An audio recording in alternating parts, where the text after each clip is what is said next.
everyone, and thank you so much for joining in on Dr. Judy WTF. And this is a live show. Unless you're watching it after the fact, then it is a rerun.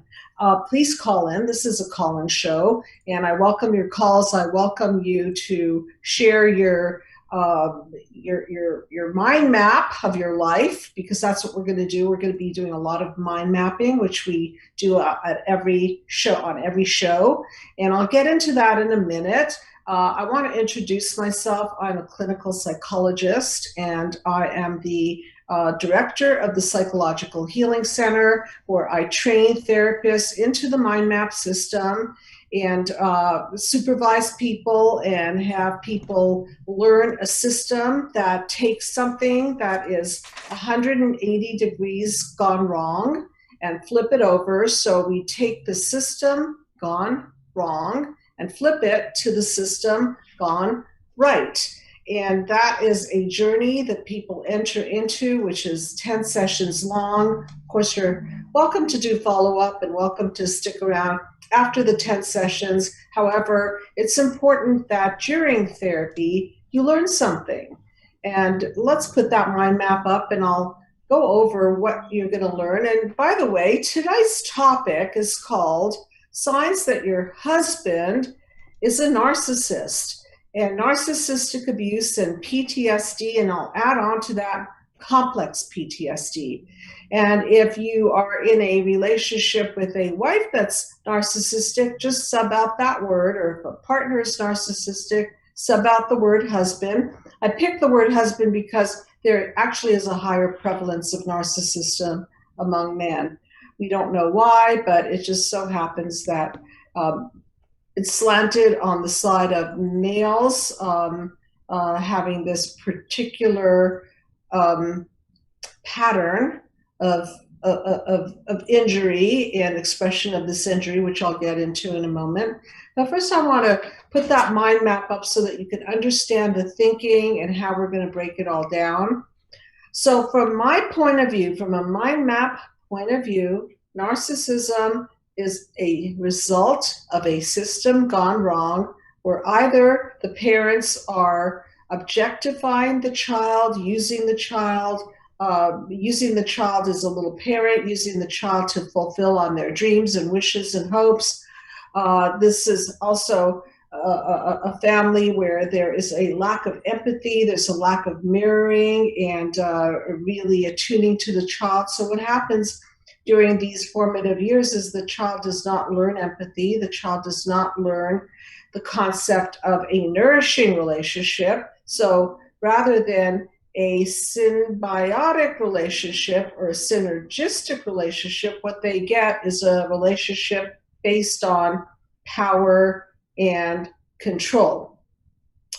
So these childhood wounds, then they create reactions within the person. And what we're going to focus on tonight, of course, is the reaction of complex PTSD. PTSD, I'll make the distinction. The complex is the more chronic. And from a mind map point of view, it's the pre-verbal. It's the earlier wounds that we can't really get at, except that we can, because then we pattern after these horrible blueprints, and we choose relationships that take us down, and it creates a big, big mess. And then what happens out of these wounds is we get into negative core beliefs that then lodge in our psyche, core beliefs like I'm not good enough, and I'm not worthy, and I'm not lovable. And of course, in a narcissistically abusive relationship, all this is triggered into chaos, defenses, and eventual breakdowns. So let's get into what is PTSD, and then add to it what is complex PTSD. So PTSD is usually born out of an experience that's pretty traumatic. Maybe somebody got held up by gunpoint, maybe a car crash, maybe a bomb went off, something where there's an event, and then there's a horrible, anxious, panicky reaction, followed by hypervigilance, followed by sleep disturbance, maybe some level of aggressiveness, lack of ability to concentrate, high startle response, flashbacks, nightmares, and so on and so forth, including obsessive thoughts. Now, complex PTSD has another layer to it in that it's chronic. That means that this PTSD goes on and on and on. And where does it come from? It comes from childhood wounds of neglect, abuse, domestic violence, witnessing domestic violence. It can come from being a part of being human trafficking and being a part of being a human slave to human trafficking. It can come out of being a prisoner of war, or being in a war region where you are in that region for long periods of time and you can't get out. Now, when you can't get out, I refer to this as a sort of a double dungeon of darkness, meaning that you can't turn to anybody. And in childhood, when your parents do not give you that nurturance, they do not give you that feedback, the mirroring, the attunement, they do not have empathy to give. In that case, what happens is that the sense of self doesn't develop properly. So tonight I'm going to put some concepts together, because I know that many of you have listened to so many of my YouTube videos, and there's so much material out there on narcissism. The thing that I find lacking is the treatment. So although there's a lot of information out there, I don't find that there's a lot of really great, solid treatment plans that treat the person at the causal level. And it's not enough to treat them only cognitively or only behaviorally. It's important that we root cause the issue, because if we don't do that, then we're just going to be managing symptoms, managing thoughts, managing patterns, and we're in essence not getting down to the root cause of the pain, which is where the dis-ease and the disconnect lies. And for those of you who have not read my book, you can so easily get a copy of it. Just download this copy of Be the Cause, Healing Human Disconnect. It's quite a psychoeducation. It's in PDF form.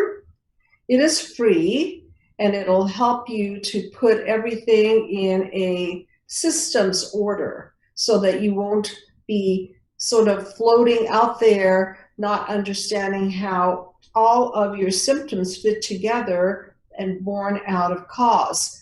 And for those of you who want to go a little bit deeper, please know that I have the Mind Map video series that you can purchase. It's a download, you code in, and this download is available to you. And it's me breaking down the entire mind map system, also talking about narcissistic abuse, and definitely delving into the childhood wounds. So that is available. And if you want to go into this even deeper, then you can pair the book and the video with a therapist on staff and powerfully take this journey from the darkness of the past through the pain of today, and then paradigm shift out. So how do you know that your husband is a narcissist? Well, I have plenty of experience both personally and professionally with this particular topic. So let's start with just very basically, simply, you're not happy in that place. You don't feel safe. You don't feel at peace. There's a sense of hyper walking on eggshells, a sense that you're being criticized. So just generally, it's a really, really uncomfortable place to be. And so in this environment with a narcissistic husband, you have to understand that he or she, if you're talking about a wife, has incurred injuries that have affected him and infected him to the point where he is now acting out in several ways. For example, some of the acting out could be in the form of projection and aggression. What is projection? Projection is when you don't feel too well on the inside, and so You don't want to carry that pain. You certainly don't want to take responsibility for that pain, because that would bring shame upon a person who is suffering from narcissistic personality traits. So instead of owning up to it and self-reflecting and self-correcting, they just basically vomit all over their partner. And then if you absorb that pain, then what happens next is that you start blaming and shaming yourself and start questioning your own mind. And this is where the confusion comes in. So if you're married to somebody with these traits, be prepared for a lot of confusion, questioning your mind, instances where you're gaslit, meaning that you're told something that you know is not true, but yet your husband or wife is reminding you or telling you that it is true. So it's sort of like a warping of your world. And because most of the people who are paired up with narcissistically ill people, because they have their own dis-ease of trying to please others or trying to hold on to a bond at any cost, what happens is they stay in and they absorb the pain and they try to fix the relationship. And instead of fixing the relationship, they get sicker and sicker and weaker, and this affects people on all levels. It affects people on a somatic level. People in these kinds of relationships get physically ill, headaches, stomach aches. They may even break out they may break out in skin problems. They may suffer from stomach pains. They may suffer from depression and anxiety and just a sense of hopelessness, because again, this is quite a hopeless place when you're with someone who doesn't really tune into you. We have a caller. Okay, I was just going to say, I want to hear from you. Hi, you are on the couch with Dr. Judy, and what is your name, please? Lisa. Hi, Lisa. Thank you so much for calling in. And where are you calling from? I'm calling from Mendocino County, California. Thank you so much. And what inspired you to pick up the phone with regards to tonight's topic? Well, I am going through a really difficult time. I'm sorry. Sorry, give me a second. It's okay. Yeah. I am a family of, I have 5 siblings and a narcissistic alcoholic father. Okay. And codependent mother, but my mother died 5 years ago. I'm sorry. Okay. And everybody adored her. And anyway, I am the scapegoat. Obviously, I'm the scapegoat in the family. And recently, and I actually started. I'm 56. I started dealing with this in my 20s when my whole family was completely against me, and I moved cross country. They're all on the East Coast to get away from them, but you can't move far enough to get away from that. So I kind of had some. Sorry, I'm a little all over the place. I wrote down all notes, and it's when you're talking about it, it becomes emotional. It's interesting because obviously you're right now experiencing the trauma of this relationship, and one of the symptoms is that you feel confused. It's that confusion, a world of confusion. You're trying to make good on something that'll never be good. So currently, are you talking to your father? Oh, so my dad I cut off 30 years ago. He's very, very, very, very, I would say, evil, creepy, toxic. To me, I knew when I was young, and nobody else seemed to know. Anyway, when I went through all this. I went through 20 years of therapy and, talking about all this stuff. And then I come out in the end, and I have a chemical imbalance, which I know I do, but I actually started to believe everything that they were saying, and that I had severe depression. Yeah. What is it called? A severe case of depressive disorder. And recently, my mom died 5 years ago. After she died, I was so distraught I couldn't even move, because she was the one I talked to about my depression all the time.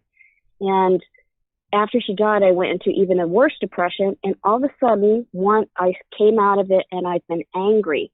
And all of a sudden, my depression has lifted to the point where I'm having I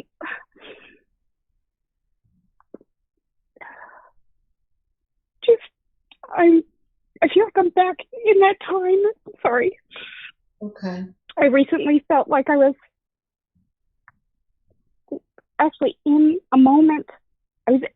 Last week, I had was driving somewhere, and there was a road rage incident on a bridge, and it was a 2-lane bridge, and the car literally stopped in front of me to flip me off. And there was traffic everywhere, and I felt like I had been there before, is what I'm trying to say. I was, the way I reacted, what happened, and I had, I didn't know what that was, and I'm finding out that it's PTSD. Yeah. Yes. And now all of a sudden, all these things it's like, I must have been suppressing all this stuff, even though I went through 20 years of therapy. Yeah. And now it's just leaking out of me. Yeah, that's such... I can't stop it. It's leaking out of you. Now, were you married to a narcissist? Did you choose somebody who's a narcissist? No, my entire family has gotten married, had kids. I have not even been able to have a relationship for the past 30 years. Okay, so in your case, you weren't married to a narcissist, but you were steeped in a narcissistic family, which created this PTSD and another level of it, the chronic, complex PTSD, which still lives in you. And sometimes when the depression lifts, then there's an anger that comes out and an agitation. And you have to be careful with that, because when we're depressed, okay, I'm just gonna say it. So let's talk about implosions and explosions. What are explosions? Explosions are when you're vomiting your anger all over people, okay? Implosions are when you're swallowing the anger. Now, what is the extreme version of explosions? Take a guess. Explosions. Well, that's the other side of the coin. But when you're exploding to the extreme, then what's the behavior associated with it? Rage. Rage and homicide, right? Oh, yes, yes. We go out and kill somebody. Now, on the other end of the spectrum, what's the opposite are implosions. And implosions to the extreme are what? Suicide. Depression. Exactly. And so that's why it's so delicate when the depression lifts and we're in that active state of anger. Okay, there are two kinds of anger. There's a lot here to process. I'm gonna sort of layer it up here. So one form of anger is genuinely cleaning out the rage, the betrayal that lives inside in a therapeutic setting, so that you can exorcise these feelings, metabolize them, reprocess them, and complete them. Okay? So that would be therapeutic rage. The other is when the rage goes out of control, and sometimes you see this with people who are getting off of their antidepressants, and now they're active, and now they're in touch with their feelings, and they off themselves. What's going on here? Well, what's going on here is that they suppressed all of that anger, turned inward, and so now it's activated, and now they're able to mobilize into some sort of an action. So why I'm saying this, because it happens. people off themselves, people off other people. People commit homicide and then turn that gun against themselves. And I'm talking very extreme because it's important to know what the extreme ends of it are. Now, in most cases, people don't suicide or homicide, but they stay in a horrific state of panic, hypervigilance, anxiety, depression, resentment, low self-esteem, shame, guilt, confusion, inability to concentrate, startle responses, flashbacks, nightmares, obsessive thoughts. Sounding familiar? Yes, I have panic attacks when I sleep. Yeah, Okay, so why is this it's a lot. Why is this happening? Well, I think it's because I was always trying to please my mom because I loved my mom so much. I didn't want to upset her. And now that she's gone, it's just, I can't suppress it anymore. Right. And so I've just recently cut off my brother on 2 days ago. Okay. And yesterday was my mom's birthday. Mm. And that's a trigger. Easter, I cut my brother off. Mm-hmm. It's a lot. Okay. And at the same time, I get scapegoated a lot. Some strange people in my life, I get every once in a while doing weird things to me. And I've got while I'm processing all this, I've got some strange lady that I did some freelance work from. She's trying to, gaslight me at the same time. And I'm like, I'm just starting to see everything from a different level. And I feel like I'm grieving it. I understand. So please be aware that you're very vulnerable, okay? And so at this vulnerable state, you don't want to be letting in a lot of people that you don't know into your inner circle, because the tendency is to fill the hole in the soul. And people fill the hole in the soul by quickly getting into relationships, whether they be romantic relationships or business relationships or friendship relationships, and out of desperation they so want the relationship that they'll have it at any cost, and sometimes the cost is really, really high. So Lisa, please be very, very careful with yourself. Do you have any good people that are supporting you that you can trust, that have your back? I have a couple of people now, and I think that could be why I'm doing this. I couldn't do it before. I don't think I had any support. Okay. And I just, I didn't want to upset my mom, but it's I don't usually let people in my life. I barely let anyone in for the past 30 years, and I'm starting to let people in, but it's very regulated. Okay. So I think. Have you read my book? Have you been psychoeducated? No, I just. Sorry, I didn't mean to cut you off. I just found you like 2 days before all this started happening. So. Really? Okay. Well. Yes, I'm so grateful. Oh, thank you very much. And please grab a free copy of the PDF, because it'll start making sense to you. So why is this happening? In general, it's happening because you were primed from the get-go, meaning from the early years of life, to people please. So if your father was an alcoholic and your mother was a codependent, who were your role models? You had a role model who was checked out, and you had a role model of a mother who was a fixer. And so it seems like you identified with your mother, correct? Yes, and I look like her too, so that causes a lot of problems as well. Okay. Being targeted sexually by my father. Okay. There's a lot of it. So everything that you're talking about, growing up in an alcoholic family and the sexual abuse, which you now made me aware of, all of this creates dysregulation, emotional dysregulation, because what is the job of a parent is to mirror, attune, bring safety, bring stability, support, help their child grow through healthy dependence so they can become healthily independent, and obviously keep them safe from being predatory like your father, because you were in a family system that was predatory, and there's nothing more dangerous than that. Okay, so let's connect some of the dots. Can you see why you would be anxious and hypervigilant? Do you see why you'd have sleep disturbances? Do you see how eventually the anger is coming out in you? It all makes so much sense. So first, I'd like to tell people that we're not born sick, we're made sick.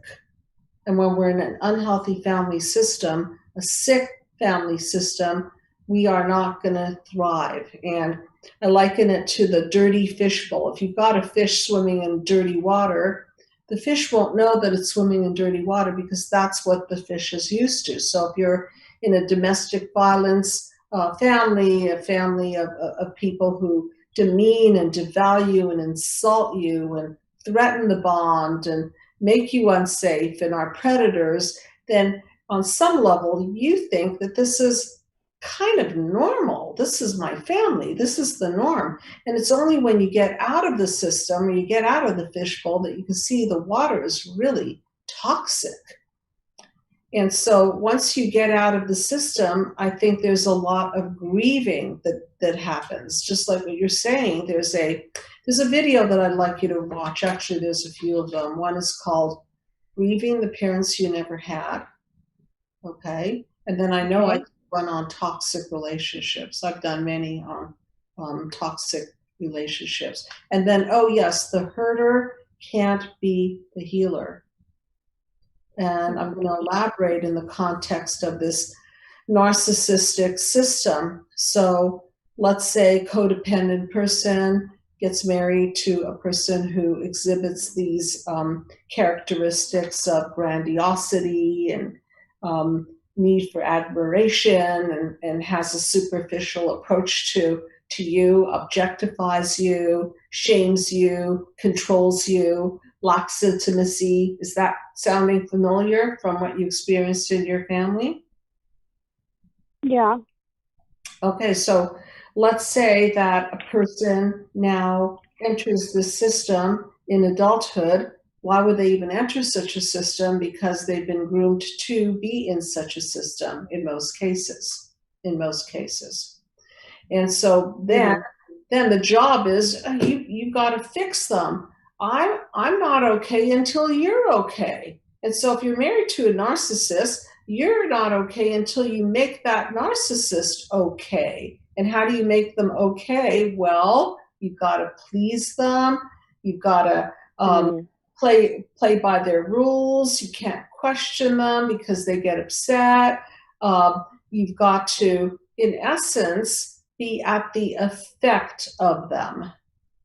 And so what do? You throw yourself under the bus in order to preserve the bond. And because that other half, meaning you or whoever is in the system, married to such a person, is now bonded sexually, hormonally, emotionally, bonded with money and financial, business, houses, properties, bank accounts, and so on. And so you're in it tight, okay? And so your mind says, well, the best option is to fix the person.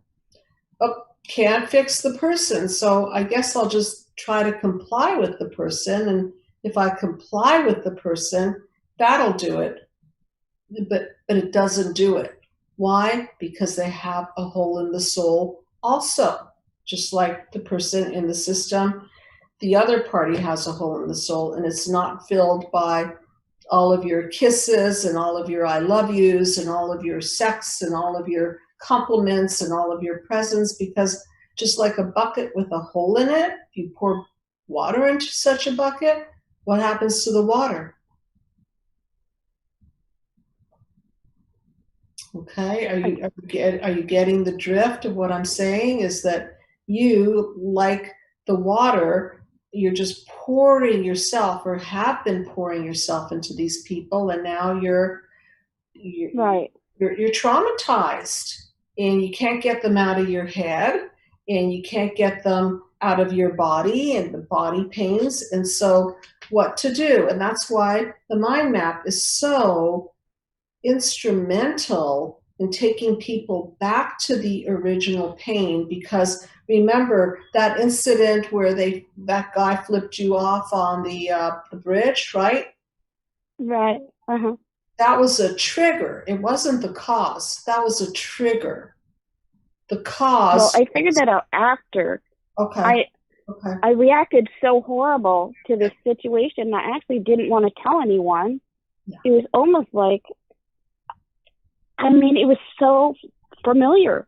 And then I realized, what am I doing? I need to tell someone. So when I told someone, it was like, it just changed, you know, it was the weirdest thing that I went through.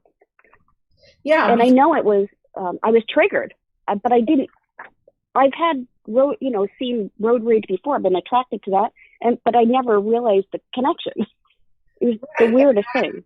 Now you realize the connection, because somebody flipping you off or yelling at you is not the same as being in a family where your father's sexually abusing you and drinking and creating this unsafety, correct? I mean, you don't even know the guy, you care about the guy, but that's what I mean. Right, but my dad was, he used to flip me off. He spit at me, kicked me, hit me, punched me, Okay. So it was just very familiar. So there's he one time slammed into my car died when I was 16. He came to pick me up from work in a rage, slamming into the back of my car for a couple miles as I screamed and cried, and I had to put it in neutral and he slammed. Anyway, that's probably what it was triggering. Exactly. So you're figuring it out, that the trigger is not the cause, but it will trigger the cause. And all of those feelings in the amygdala, which is the primitive brain, which is the reactionary brain, and it's on fire. If we saw it under an MRI, that area would be really lit up, wouldn't it? Just going off on emotions. And so when we have unprocessed emotions, we are reactors. Understand? When we have processed emotions, we're observers. So I like to say to people, I love our observers, to be an observer, not an absorber. Thank you. That is something that was quite a bit. That's what you say, right? Yes, I just wrote that down the other day when I was listening to something. That totally makes sense, and I'm trying to get there. I feel like I'm halfway. I'm in the process of. I'm kind of stuck, I think, between 6 and 7. Okay. But look, it's hard to be an observer when you're in your fight, flight, freeze, and fawn mode, which is the primitive brain. And the primitive brain is primitive because it hasn't developed defense mechanisms to shield you. So it's just going off. It's only later that we develop these defense mechanisms, both unhealthy ones and healthy ones. So some of these defense mechanisms can include drugs, sex, rock and roll, that little group there of ways to avoid and self-medicate and so on. And sometimes defense mechanisms is just to shut down and keep people at bay, avoid. And some defense mechanisms include food or being on the cell phone or whatever people have to do to keep safe. However, some of these defense mechanisms, they go on for so long, and they lock us in a psychological prison because we apply them to situations that don't warrant these defense mechanisms. So, for example, you meet a new person, and that person looks like your father, and suddenly you're PTSD'd and you're triggered and you're in your amygdala, and that person didn't warrant for you to be now anxious and depressed and push this person away. So that's why it's so important to clean this up. Because if we don't clean this up, do you realize that we're going to be living in panel number 4, 5, 6 ad nauseum? And that's why I call this show Dr. Judy WTF. What the Freud? It's the repetition principle that Sigmund Freud identified back in the day. And he was right. I thought that was a brilliant concept. And even though I joke about the name, it's not a joke. WTF is just what it is. It's a repetition of chaos, defenses, and breakdowns triggered by childhood wounds and reactions and then negative core beliefs. And this goes on, and it replays in relationships at work, it replays in relationships and friendships, it replays in relationships on the street when somebody's flipping you off. It replays by choosing partners that, again, act out your childhood storyboard, demeaning, devaluing, destroying.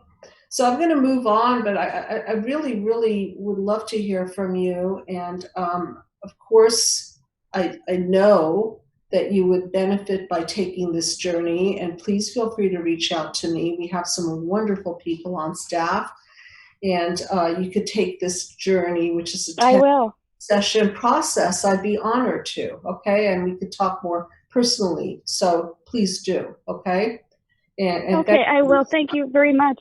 You're very, very welcome. And so I'll just move on a little bit more about what it's like to be married to a narcissist. It's really, really crazy. Thank you. Yeah, you're welcome. And I've done so many shows on this, and I feel that my audience, many of the people who've heard so many of the episodes, you guys are getting smarter and smarter, and you're thinking like a shrink, and you know how to self-reflect and self-correct, and you know how to recognize your patterns, and you know how to see things. And you know, one of my favorite lines in the Be the Cause book is, smart people solve problems, geniuses prevent them. So if you're married to a narcissist, then you are in it now. And so if you extricate yourself from the situation, then the next step is to prevent yourself from going down the tubes again, because it doesn't get better. And for those of you who have watched umpteen of my YouTubes and others, narcissism is a very, very hard dis-ease to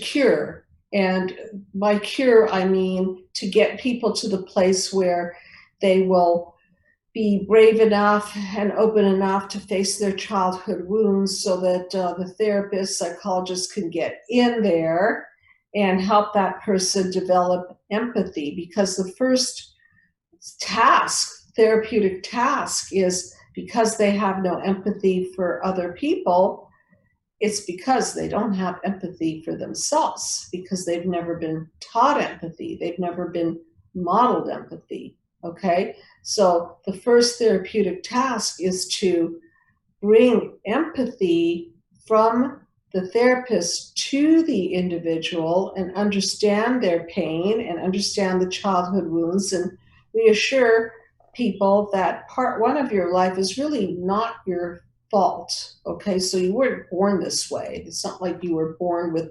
bad genes. At least I don't believe so. I guess there are studies and genetic studies. However, I think that the most important line of therapy is to look to the cause first before you look and explain it by saying, oh, you know, bad genes, sorry, you're not lucky. Because there's enough material to show that there is a system gone wrong behind it. And we have another caller. Okay, thanks so much. Hi, what is your name, please? Hi, Dr. Judy. My name is Estrella. Thank you for taking the call. Yeah, hi. Welcome.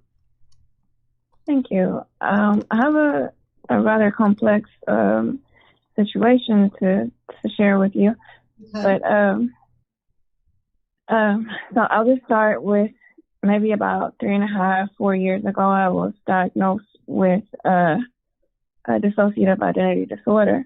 Okay. And my mother is an LPC, so I thought that maybe it was something that I could share with her and get some feedback on. But your mother is what? An LPC, a social worker. Oh, gotcha. Okay, all right. Okay, so you share Okay. Yeah.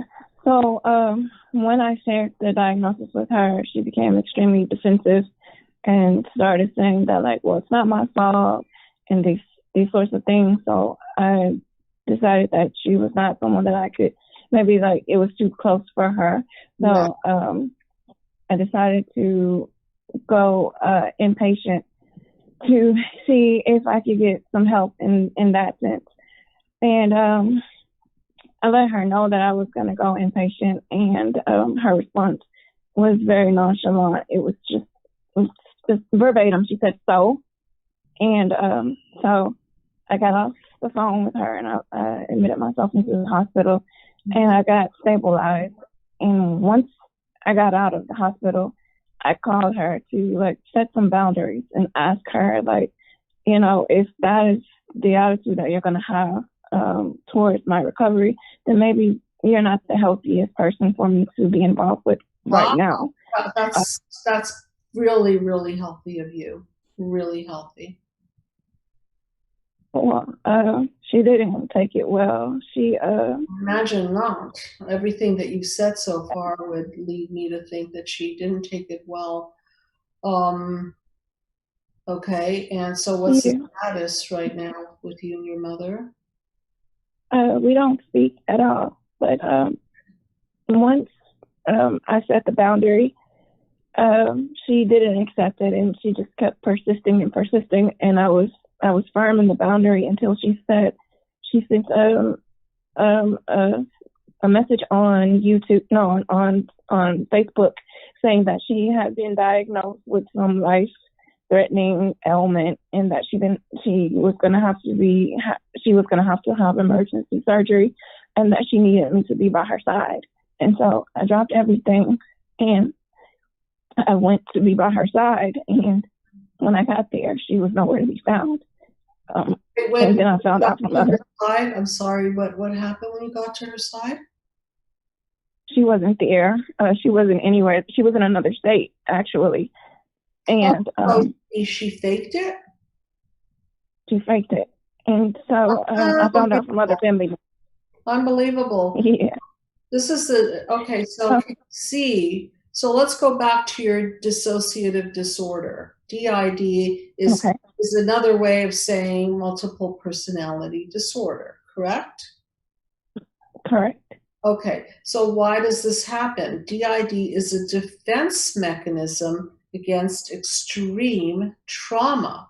So if a little girl, a little boy, a little child is hit, ignored, abused, sexually abused, verbally abused, really extreme levels of abuse and neglect, and I want to put emphasis on the neglect here, then where's the child going to go? This is a real huge example of the double dungeon of darkness, because you can't turn to anybody. Just like you tried to turn to your mother, and she offered you no support, and then she gaslit you in the worst possible way, got you to go to her side, and she wasn't even there. And it was just all a bunch of show to see if you would put her feelings first, which is the problem in the first place, because that's what a narcissistic system is where the parents put their own feelings before the child.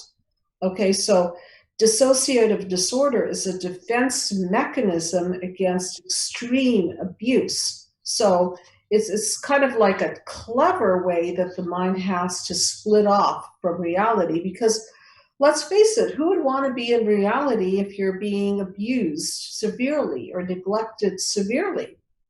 So that's the best that you were able to do. The problem is that long after the abuse is active, the person still has these defense mechanisms, because not safe enough to come back, not safe enough to integrate, not safe enough to be back in any kind of trusting place. Because look, if you can't trust your mother or your father, then who can you trust? So are you currently in treatment? I am. Okay, I'm glad to know that. And is this treatment helping you to integrate yourself and work out these horrific abuses and neglects that you were subject to? It's a long and painstaking process, but I do believe that some healing is starting to take place. Okay. Now, are you married to a narcissist as well, or you just were referring to your mother and your family of origin? No, I'm divorced from a narcissist, and okay. So now you tell me, since the subject is signs that your husband is a narcissist, what were the signs that you picked up on? Well, it seemed very normal, but it was just constant monitoring and judgment of, and being told that like the decisions that I made weren't rational and that I had to just submit all of my my thinking to him. He was to make all of the decisions and things like that. So there's the control, right? The micromanaging, the control, and something else that you mentioned, that you didn't really have an existence in this relationship. It was all about him. Your opinions, your thoughts did not count. And so what did it feel like in this relationship? And I'm really talking about feel. What did your body feel like? What were your emotions like in this particular narcissistic system? I was always afraid, always trying to figure out how I was going to escape. And it's just a lot of fear. A lot of fear. And how did you escape?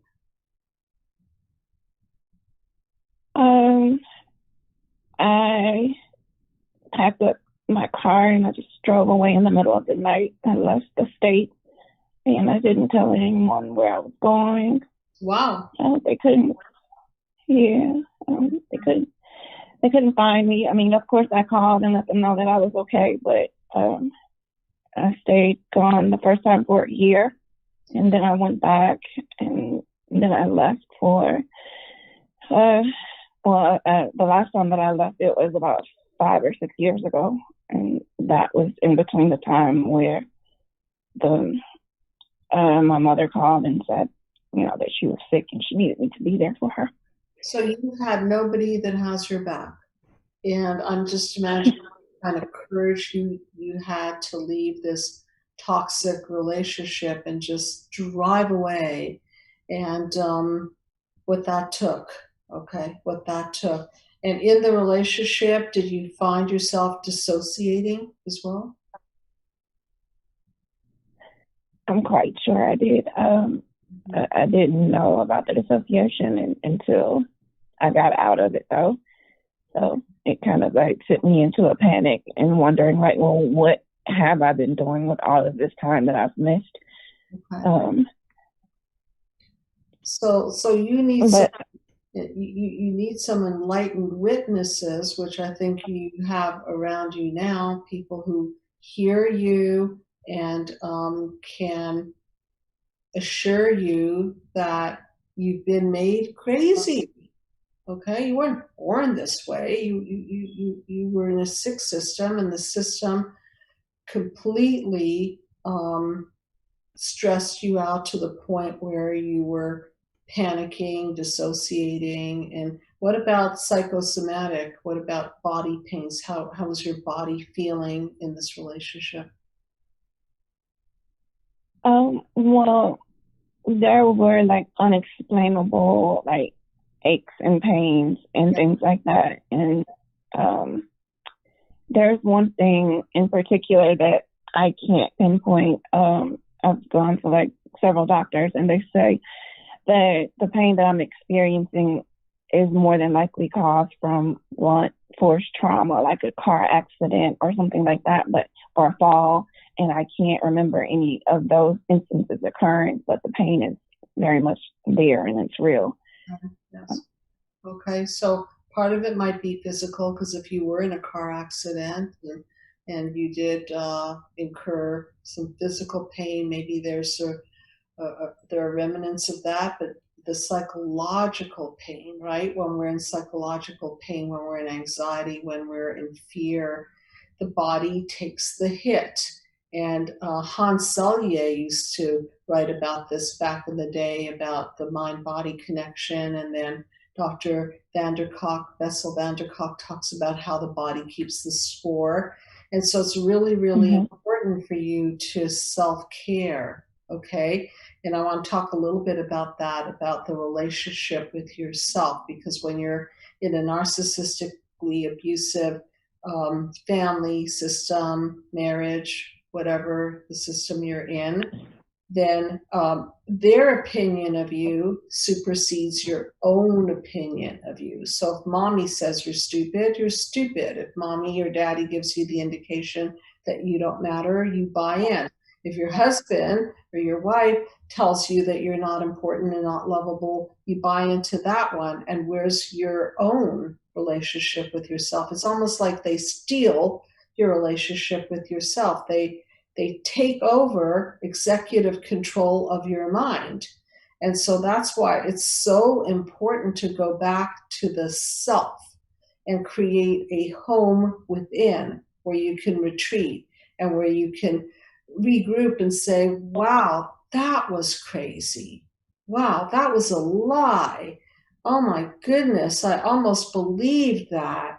And I got tripped up and triggered by that. And then you become your own best friend and you start becoming an observer and not just an absorber. And even if you absorb some of it, you could quickly spit out the poison, so to speak.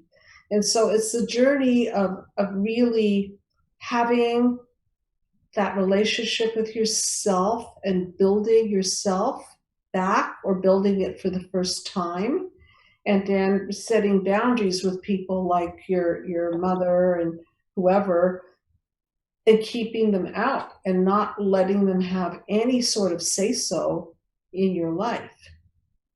So I admire that you had such courage to, you tried with your mother, you thought she was a professional and she'd empathize with your DID, and then what she said was pretty in line with narcissism, right? No empathy, no ability to soothe and comfort you, nothing. So this is how you know. When you're in a relationship with a narcissistic husband or whoever, you are going to feel depleted. You're going to feel crazy. You're going to feel sick. You're going to feel like you're walking on eggshells. You're going to feel that anxiety. Your moods are going to swing all over the place. And you're going to try to fix it. And that's the sad part, because the more you fix it, the deeper the hole in you. And so I just want to flash over to panel number 7 for a minute, which is a metaphor for synergistic relationships. So what is a synergistic relationship? Is when 1 + 1 is greater than 2. When you're with somebody that has your back, when you're with somebody who has your best interest at heart, when you're with somebody who cares about you, that creates light and synergy. And when you feel the same about the other person, it's a synergistic relationship, meaning that you and the other person create something greater than who you are individually. But in order to do that, both of you have to have a healthy sense of self to come together to create something bigger. And so in a narcissistic relationship, instead of the light in the center, you get the vampiring effect, where they suck you dry. And they can suck you dry financially, they can suck you dry emotionally, they could suck your body dry and cause psychosomatic illness, they can suck your spirit dry, and this is a devolution of the self. And so at this juncture, it would be really, really important for you to get tons of support, tons of self-care. I'm a big fan of treating the amygdala. My favorite way is through yoga. I just find that yoga is very centering, martial arts as well, and swimming, and just taking hot baths and anything, whatever your style is. If you like to paint, if you like to meditate, if you like to hang out with your animals, if you just want to sleep and self-care that way, if you want to give yourself a facial, or you want to just stretch and do nothing, and anything that brings you back to self-care and soothing yourself, because this experience of being married to a narcissist is really, really depleting and dysregulating, and in simple terms, will make you sick, will create PTSD, complex PTSD. And I have so many people who call me, and they're bonded to these toxic people, and they don't know how to break the toxic bond. And it's worse than a heroin addiction, truly, because imagine now you're in love with a fantasy person, and that fantasy person doesn't give you anything back. On the contrary, takes from you. So it's just an exercise in sick depletion. Okay, so I hope that you're getting a lot of great support. And of course, we have a wonderful staff of people. And sometimes it takes a village to come up with a treatment plan that includes self-care and journeying within, and all kinds of ways of treating the psyche. So I really appreciate you calling in. Thank you so much. Any last minute thoughts or questions? No, you covered it all. Thank you so much for your help. I appreciate it. And thank you to the people in the chat that are supportive as well. Take care of yourself. Okay. So it's amazing to me how many people out there are truly suffering, and they feel stuck, and they have to launch out of this marriage by just sometimes packing up and leaving. And some people never leave. They just are in it and feel trapped in it. And remember, your only trap is your own mind, okay? Because the psychovirus and the negative belief systems, those are the things that limit you. Of course, logically, we're free to leave any relationship unless we've got handcuffs or a gun to our head. Okay, we're free to leave, but in our minds, we're not free. We're scared. Oh my God, what's going to happen to me financially? What's going to be with the children? These are real fears. However, unless the other individual is making some sort of an attempt to get some true help, which means digging back into their own childhood wounds, developing a sense of empathy for what happened there, and then eventually growing into somebody who can self-reflect without, and understand that there's a distinction between self-reflect and self-blame, because people who are narcissistically injured won't self-reflect. Why? Because they think that they're now being blamed, and they've had enough of that to last for a lifetime if they've had critical parents. So all of this has to be worked through in therapy, very methodically, not just talk therapy where you sit and go for umpteen years and you're just crying on the couch and sitting there. I'm not a big fan of that, as you can see by my mind map, because this mind map is a process. It's a journey. And so please, if you feel that you want to get some more help, then please reach out and grab a copy of my book. And you can also call the Psychological Healing Center and request a free consultation. And of course, if you want to purchase this video, the Mind Map video series, it'll break it down really clearly for you with some great examples. And the more you know, the less you will be vulnerable to your unconscious. As Carl Jung said, once you make the unconscious conscious, it no longer rules you. So with that said, thank you so much for listening. And I appreciate you all, and I admire all of the wisdom that you're accumulating and using in your life, and struggling to know more so that you can be the cause of a better outcome for the second half of your life. Good night, everybody.